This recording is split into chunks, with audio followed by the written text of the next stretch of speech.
ఉప్పు రైతుల ఆశలు మూన్నాళ్ల ముచ్చటే అయింది.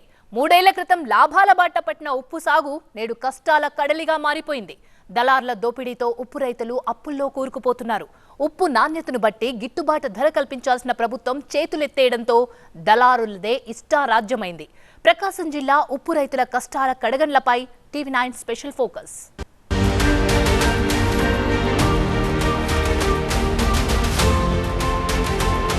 ప్రకాశం జిల్లా పరిధిలో చినగంజాం, కనపర్తి, కొత్తపట్నం, మోటుమాల, పాదర్ది, పాకాల, ఊళ్లపాలెం, బింగనపల్లి తీర ప్రాంతాల్లో 7,000 మందికి పైగా రైతులు 5,000 ఎకరాల్లో ఉప్పు సాగు చేస్తున్నారు. ఉప్పు కోటారాలను నమ్ముకుని మరో 10,000 మందికి పైగా కూలీలుగా జీవనోపాధి పొందుతున్నారు. జిల్లాలో ప్రతి నెల 20,000 టన్నుల ఉప్పు ఉత్పత్తి అవుతోంది. స్థానిక అవసరాలకు పోను మిగతా ఉప్పును తమిళనాడు, మహారాష్ట్ర, తెలంగాణ, ఒడిశా రాష్ట్రాలకు ఎగుమతి చేస్తుంటారు.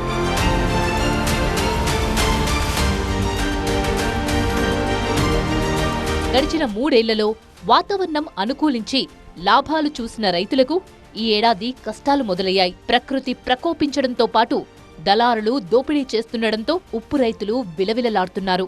ఈ ఏడాది ఉప్పు దిగుబడి సగానికి సగం పడిపోయిన పరిస్థితుల్లో డిమాండ్ పెరిగింది. ఈ మేరకు రైతులకు దక్కాల్సిన లాభాన్ని దళారులు గద్దల్లా తన్నుకుపోతున్నారు. బహిరంగ మార్కెట్లో 75 కేజీల బస్తా 500 రూపాయలుంటే సిండికేట్ అయిన వ్యాపారులు కేవలం 150 రూపాయలిచ్చి సరిపెడుతున్నారు. ఫలితంగా రైతులు నష్టాలు చవిచూడాల్సిన దుస్థితి ఏర్పడింది.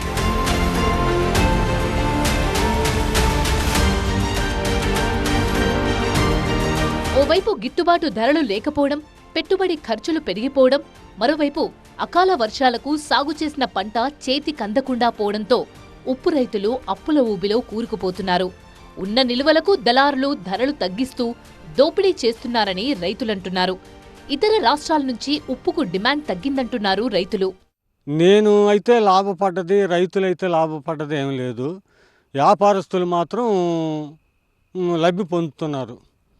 దీని మీద ప్రభుత్వాలు కూడా ఏమి చర్య తీసుకోవట్లేదు. సబ్సిడీలు కానీ షెల్టర్లు కానీ ఇలాంటివి ఏమీ పట్టించుకోవట్లేదు. మా దగ్గర ఉప్పు ఉన్నప్పుడు మాత్రం 60-70 అమ్ముతుంది. వాళ్ళ దగ్గరికి పోయినప్పుడు 300-400 అమ్ముతుంది. 2 ఏళ్ల క్రితం రికార్డు స్థాయిలో అమ్ముడుపోయిన ఉప్పు ప్రస్తుతం ధరలు తగ్గడంతో నష్టాల బారిన పడ్డారు రైతులు. నెల రోజులుగా చిరుజల్లులు కురుస్తున్నందున ఉప్పు ధరలు పడిపోయే ప్రమాదం ఉందంటున్నారు. అధిక విద్యుత్ ఛార్జీలతో సాగు ఖర్చులు పెరిగాయంటున్నారు. ఉప్పు రైతులు ప్రతి ఏటా ఎట్టా పోతున్నాం. కరెంటు బిల్లు విపరీతంగా పెరిగిపోతుంది. అంతకుముందు ఎన్టీ రామారావు ఉన్నప్పుడు రూపాయి చెప్పాడు.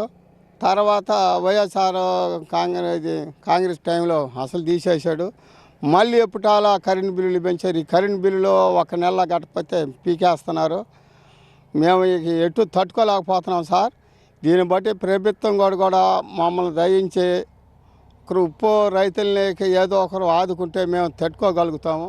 ఉప్పుకు డిమాండ్ తగ్గితే ఆ ప్రభావం ఉప్పు కొఠారాల్లో కూలీలపై కూడా పడుతోంది. సాధారణంగా 3 గంటలు పనిచేసి 400 రూపాయలు సంపాదిస్తున్న కూలీ ఈసారి రైతుల ఆదాయం తగ్గడంతో అదే స్థాయిలో కూలీ డబ్బులు కోల్పోతున్నాడు. ప్రభుత్వం ఇతర రైతులకు ఇస్తున్నట్టే రుణాలు, విద్యుత్ సబ్సిడీలు తమకు ఇవ్వాలని కోరుతున్నారు ఉప్పు రైతులు. అలాగే స్థానిక జిల్లా అధికారులు, ఉప్పు రైతులు, వ్యాపారులతో సదస్సు ఏర్పాటు చేసి గిట్టుబాటు ధరలు లభించేలా చర్యలు తీసుకోవాలని ప్రభుత్వాన్ని కోరుతున్నారు. మార్కెట్లో చూస్తుంటే 1 కేజీ ఉప్పు వచ్చేసి 15-25 రూపాయలు అమ్ముతున్నారు. కానీ ఇక్కడ మాకు 75 రూపాయలు 75 కేజీల బస్తా 150 రూపాయల కంటే రేటు పలకటం లేదు.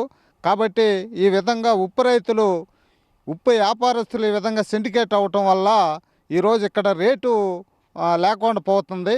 600 నుంచి 1000 మంది దాకా చిన్నకారు రైతులు ఉప్పు పండిస్తూ ఉన్నారు. వీళ్ళతోటి కలెక్టర్ గారు, అదేవిధంగా స్థానిక శాసనసభ్యులు వీళ్ళతోటి ఉప్పు రైతులతోటి ఒక మీటింగ్ ఏర్పాటు చేసి ఈ రోజు ఉన్నటువంటి పరిస్థితిని, గిట్టుబాటు రేటుని కల్పించడానికి కృషి చేయాలని చెప్పేసి ఆంధ్రప్రదేశ్ రైతు సంఘంగా కోరుతూ విజ్ఞప్తి చేస్తూ ఉన్నాం. అటు దళారులు, ఇటు ప్రకృతి ప్రతికూలతల మధ్య ఉప్పు రైతు నలిగిపోతున్నాడు. గిట్టుబాటు ధర దక్కక నష్టాల్లో కూరుకుపోతున్నాడు. ప్రభుత్వమే కల్పించుకొని ఉప్పు రైతులను ఆదుకొని ప్రోత్సాహం అందించి తమ జీవితాల్లో వెలుగు నింపాలని కోరుతున్నారు ఉప్పు రైతులు.